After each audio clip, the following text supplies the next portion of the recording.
Kaixo, ongi etorria, ekuazio bikuadroak ebazteko erabili genduen prozedura berdina jarrai daiteke ekuazio mota hauekin.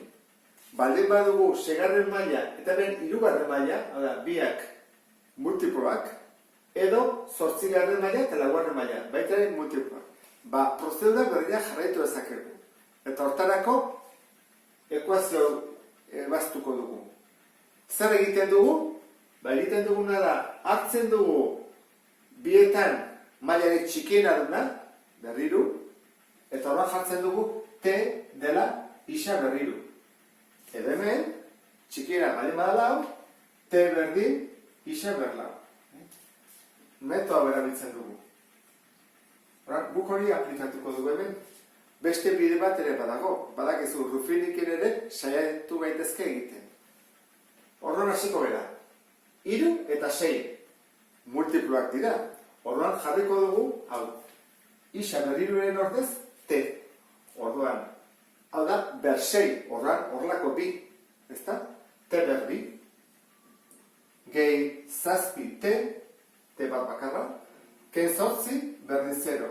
Bigarren mailako ekuazioa bihurtzen dugu prozedura hau jarraituz. Orduan zer egingo dugu? Jarriko dugu, A bat, B zazpi, C minus zortzi, orduan T berdin, minus zazpi, gehiken, zazpi bider zazpi berrogeita behatzi, ken lau bider bat, bider minus zortzi, orduan plus bihurtzen da, hogeita hamabi, bi biderra, bi. Orduan dugu, minus zazpi, gehiken, berrogeita behatzi eta hogeita hamabi, laurogeita bat. Eta hau izango da, bederatzi. Hemen bi T daude. T bat eta T bi.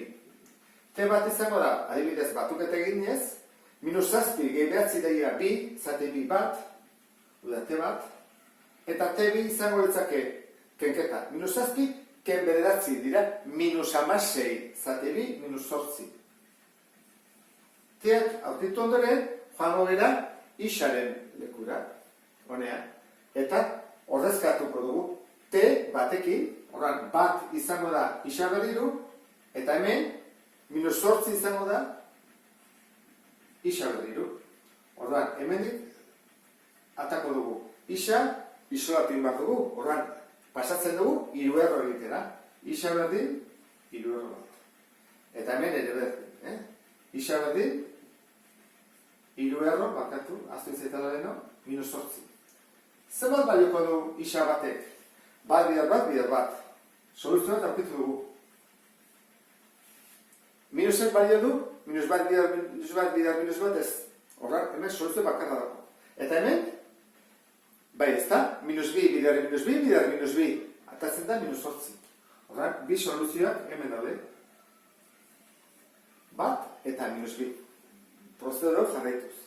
Eta uste dut horrekin, beste bide bat ikusi dazula eta ulertu duzula.